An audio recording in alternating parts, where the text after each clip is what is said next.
iOS 14. If you are a performance marketer, I'm sure you have a lot of questions on how exactly it's going to affect your performance campaigns and beyond. Today with us, we've got Jan Roos from Facebook directly. Very much looking forward to listen to Jan and everything iOS 14. Thank you for being on our stage. This is Jan. Welcome to AdWorld and welcome to today's session on iOS 14.5, Your Questions Answered. My name is Jan Roos. I'm an agency solutions manager from the Benelux region working for Facebook.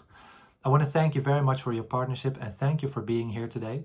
And my goal for today's session is that you leave this discussion armed with knowledge and resources that you can take back to your organization to prepare for the impact resulting from Apple's iOS 14.5 changes and beyond. And I think that it might be very challenging times to be a Facebook marketer, but it also actually very exciting times. I myself have worked both on the client side and on the agency side. So I think I can say I know what it's like to be in your shoes. But I also think that, with everything that's happening, we have the chance to make a real difference and that we are actually making huge impact. And through today's session, I'll be telling you a little bit more about the evolving ads ecosystem. So how did we get to the point where we are today? I'll be telling you a little bit more about the actual impact of iOS 14.5, the immediate impact and the more gradual impact over time. And I'll be answering the most frequently asked questions that were asked by you, the audience of AdWorld, to give you some practical tips and information. So today's session will be crisp and short, aiming to be about 20-25 minutes. And without further ado, let's just kick off today's session. All right, so there's no denying that the ads ecosystem is changing, but it's not the first shift that we've navigated together. Over the last decades, there were shifts to digital, to social, to mobile, and marketers met each of these shifts by putting people first, using data and technology to drive progress and make better connections with consumers. And each of these shifts required us to innovate, to think differently, to build differently, and measure differently. And we've been talking for many months now about the iOS 14.5 policy change and its implications. And while at the time of the announcement, these changes may have felt sudden, they were indicative of an overarching shift happening in the industry now. The internet is being reshaped to enhance people's control over their data. And at the heart of this shift are two things. Firstly, the demand from people and regulators for more transparency and control around how people's data is being used. And secondly, the changes platforms are making to adapt their businesses in response to these specific needs. So people's privacy is paramount to us at Facebook. It's also core to how all products are built. We believe that new privacy protections and technologies can and should be introduced in a way that respects people's privacy while enabling them to see content that is more relevant and more meaningful to them. This will also allow businesses to reach the people who are more likely to take the actions that they care about. And in essence, we believe that privacy and personalization can coexist. And that is one of the core messages of today. Privacy and personalization can coexist. So that's why we are investing in privacy-enhancing technologies. Technologies based on advanced cryptographic and statistical techniques that minimize the data we collect, process, and share to help protect data at different stages of the data lifecycle. And while these technologies are an important part of our work to build a technical foundation that supports privacy, we are still in the early stage of this investment and are continuing to explore their various use cases. As part of this effort, we are exploring advertising solutions that process aggregated data for purposes like measurement. For example, we're implementing aggregated events measurements, and you may have heard about that before. Aggregated events measurement limits access to the individually identifiable information that we process. In addition, we are exploring an approach known as federated learning, which is designed to keep personalized data localized on a person's device. And on the technical side, we've shared research proposals with our industry colleagues on other privacy-focused solutions like blind signatures to mitigate ad fraud and private matching to deliver insights from data without actually having to share the raw data with third parties. And we believe that industry collaboration is critical to arriving at solutions that work for all stakeholders, not just one single company. We continue to work with our customers, privacy advocates, and industry groups such as the World Wide Web Consortium, the Partnership for Responsible Addressable Media, and World Federation of Advertisers to develop and implement new standards that further protect people's privacy while keeping content free for people and enabling businesses to grow. Given the immediacy of Apple's iOS 14.5 policy changes, I want to switch gears and talk about the impact of these changes and what you can expect today with the launch of Apple's prompt and in the days and weeks to follow. Apple is enforcing new policies, including the requirement that apps in the App Store show a prompt to iOS 14 users that ask permission to track their activity across third-party companies' apps and websites. The prompt is presented in a way that is discouraging and prevents a false trade-off between personalized ads and privacy, when in fact, businesses and platforms can provide both. We expect Apple's policy requirements to be disruptive to the industry and limit businesses' ability to effectively use personalized advertising to acquire new customers or monetize their services. Now, these new policies will impact how Facebook receives and processes data, such as conversion events from tools like the Facebook Pixel. Businesses that advertise mobile apps, as well as those that optimize, target, and report on web conversion events from any of Facebook business tools will be affected. Now, Apple's policy will prohibit certain data collection and sharing unless people opt in to tracking on iOS 14 devices via the App Tracking Transparency prompt that you can see on this slide. And as more people opt out of tracking on iOS 14 devices, ads personalization and performance reporting will be limited for both app and web conversion events. And some of the granularity in reporting that advertisers are accustomed to seeing will no longer be available. For example, demographic and attribution details will be aggregated in reporting.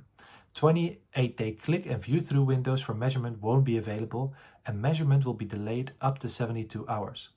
Now, in response to these changes, Facebook will start processing pixel conversion events from iOS 14 devices using aggregated event measurement. And we built aggregated event measurement, also known as AEM, to solve for key advertiser use cases not addressed by Apple's private click measurement system. Now let's look at what to expect in the next few weeks in detail. So what should we expect when Apple enforces its prompt with the release of iOS 14.5? Well, firstly, we expect a gradual adoption. Not everyone updates their Apple software at the same time. So as a result of that, we do not expect immediate noticeable impact to iOS event reporting once Apple enforces its ATT prompt. iOS 14.5 devices will be opted out by default. When a user updates to iOS 14.5 and launches the Facebook or Instagram apps, our system detects the update and automatically opts them out on that device. And what to expect when Facebook begins rollout of our new advertiser experience and measurement protocols. Well, firstly, expect immediate changes to app campaigns. App advertisers that do not support Apple's SK Ad Network API through their business tool integration, such as the Facebook SDK, will be unable to create mobile app install campaigns targeting users on iOS 14.5 Plus devices, and existing campaigns will stop delivering to iOS 14.5 Plus devices. You should also expect immediate changes to reporting for both app and web. And there's a couple of reporting changes that will have gone into effect on the day that Apple enforced its prompt, such as one-day click-through opt-out data will be modeled, action and demographic breakdowns will be deprecated for off-site events, and 7-day click-through and 1-day view-through attribution settings will be no longer included of iOS 14.5 opted-out events. Now, you should also expect gradual rollout to campaigns using web events.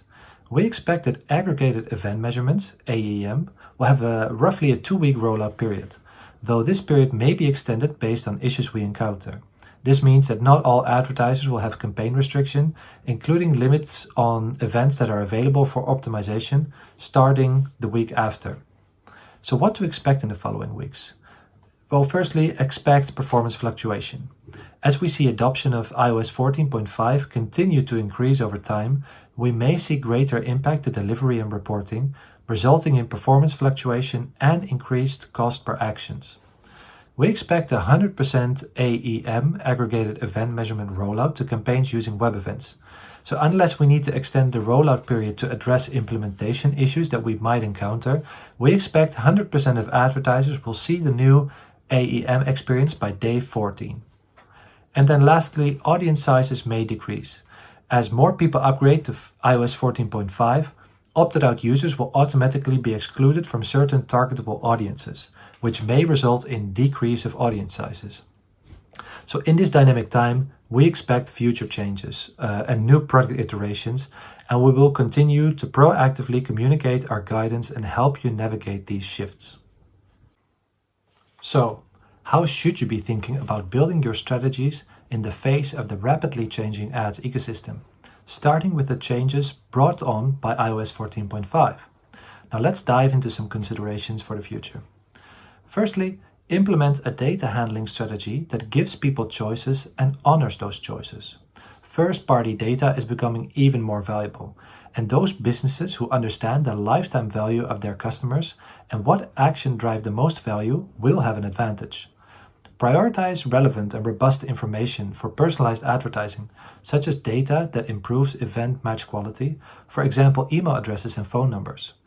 And when you're implementing a data handling strategy, consider collecting only what is needed to enable the best personalized experiences.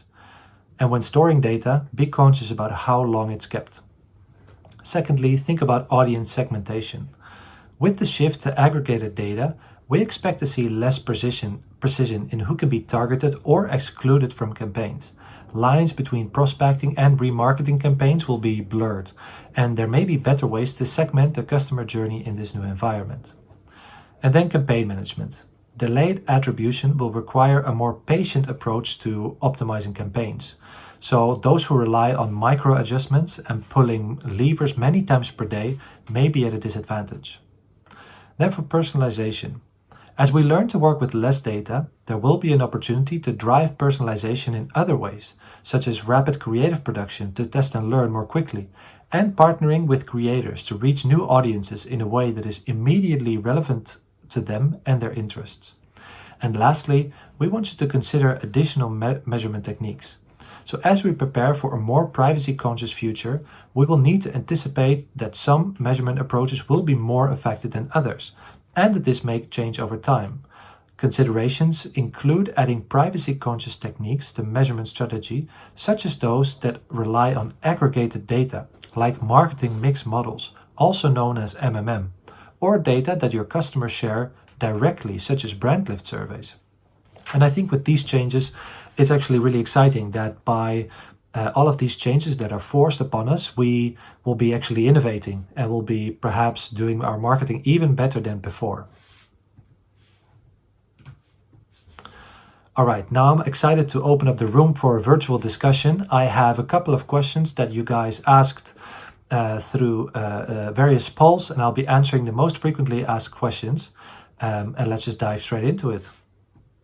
So I think one of the, definitely the top one question that is asked is, where does the Conversions API fit in all of this? And the official question sounds as follow: where does the Conversions API play its role in all of this?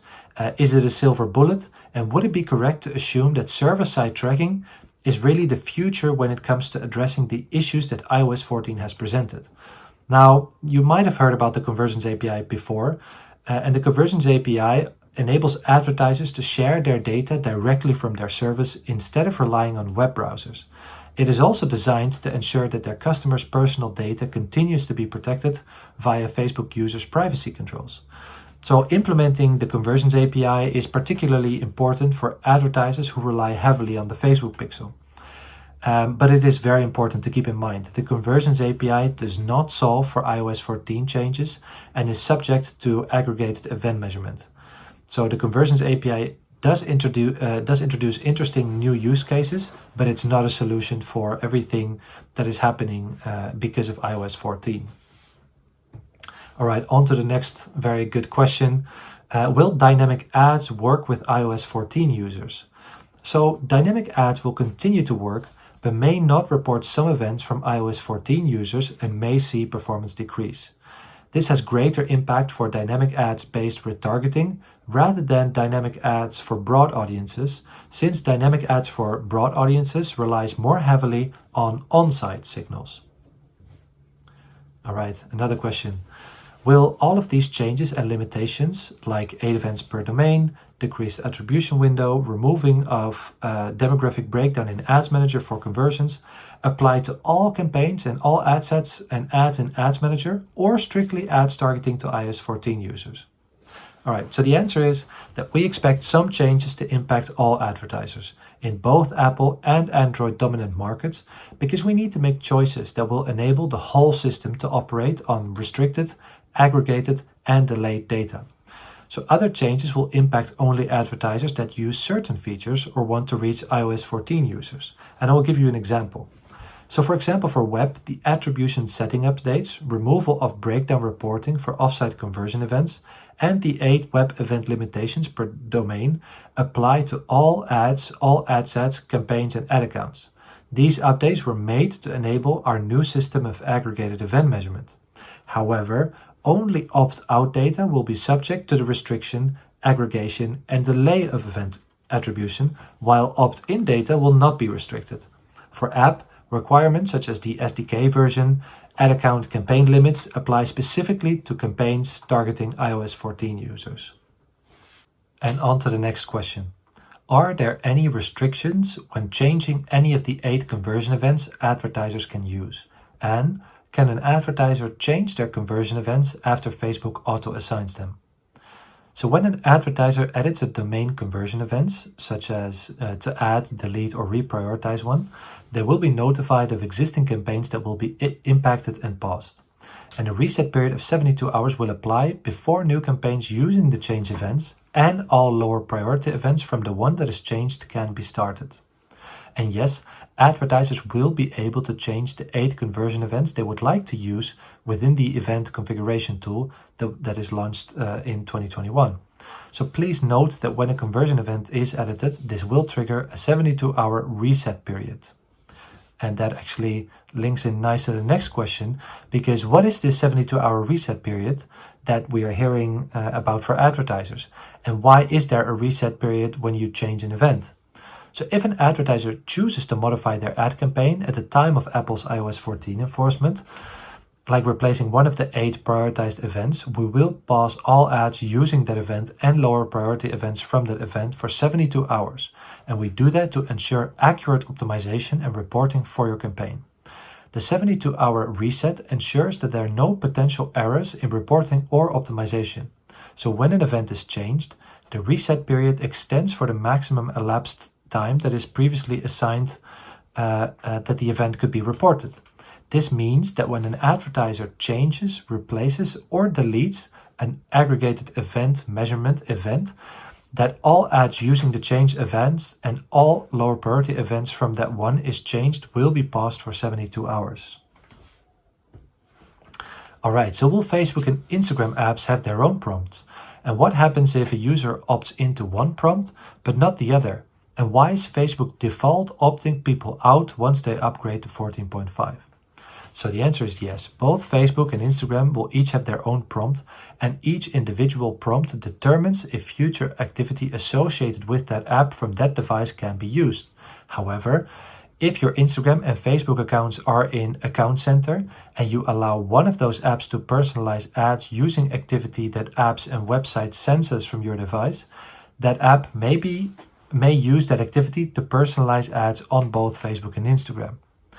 And this is based on Apple's policy that an app will need to receive the user's permission through the App Tracking Transparency Framework to track them or access their device's advertising identifier.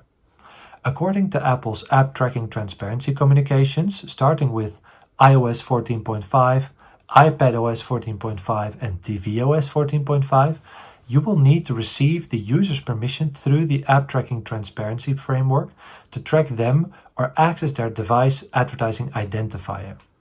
We will start rolling out the App Tracking Transparency prompt when iOS 14.5 is publicly available, which is now. And after we start to roll out the prompt, users who upgrade to iOS 14.5 Plus will be eligible to see the prompt.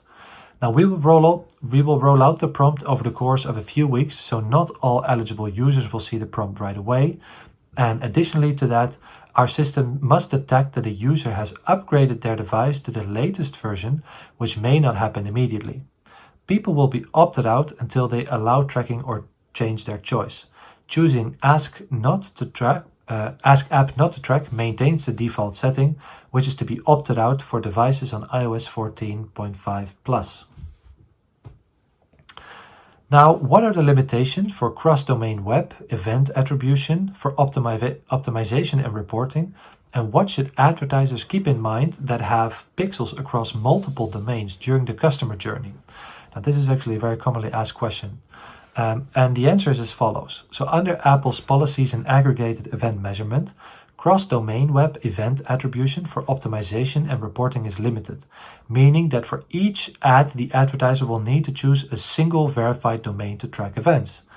If advertisers have user experiences spanning different domains, they can use redirects and multiple domains in their customer journey, but will need to choose a single domain to track events for each ad. And that domain will need to be verified and have no more than 8 events configured for optimize through aggregated event measurements. The ad will track pixel events on the domain selected, which will be subject to aggregated event measurement for users who have opted out of the Apple prompt on that device on Facebook or Instagram. So this domain is selected in the tracking section at the ad level during ad creation. And to ensure that ads aren't passed ad enforcement, advertisers may need to select a single domain in the tracking section of ad creation. And this is because post-enforcement, advertisers will not be able to track events for an ad across multiple domains if those ads were shown to a user that opted out of the Apple prompt on the Facebook or Instagram app on that device. Alright, so the last question. If one pixel is used globally for a large global advertiser, how will markets be able to use the data and optimization towards individual countries' data for standard and custom conversions? So this really is dependent on how your website basically is set up or how the advertiser's website is set up, but let me answer that question in a bit more detail. So markets may be more limited with these changes, and this will depend on how the advertiser's domain and pixel events are structured. And now Apple has enforced its iOS 14 changes. Advertisers will only be able to use 8 conversion events for optimizations on a single top-level domain. For example, if you verify jaspers.de and jaspers.fr in a single Business Manager account, both domains will be allowed 8 events. You won't have to share the 8 events across these 2 domains. On the other hand, if you use de.jaspers.com and fr.jasper.com, those 2 domains will only be allowed 8 events between them.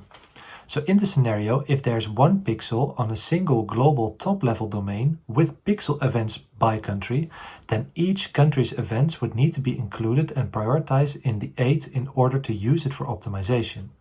Events not configured as one of the 8 conversion events for a domain will not be usable for optimization, can still be used for partial reporting in Ads Manager and website custom audience targeting. Now we expect that website custom audience sizes will decrease due to some conversion events from iOS 14 users not being available to help populate custom website audiences. And I know that we reviewed a lot of information today, but I want to thank you very much for your time. And to help you a bit more, we've launched Resource Center. This is a dedicated tab in Ads Manager, and the Resource Center will contain a personalized checklist of tasks to guide you through actions you can take to help mitigate the impact of iOS 14. And additionally, the Resource Center will provide a list of relevant updates summarizing how iOS 14 may or already will have impacted your specific ad account. Most tasks and updates will link to Help Center articles to further support you through these changes. And I just want to end off that we hear you. We really do, that these are challenging times, and I really want to thank you for your partnership, and we do not consider our job done here. As we say at Facebook, our journey is only 1% finished, and that couldn't be more true in this case. So I just want to end with saying thank you very much. We look forward to continuing the conversation as we navigate the evolving ads ecosystem together. And thank you very much for your time and attention today.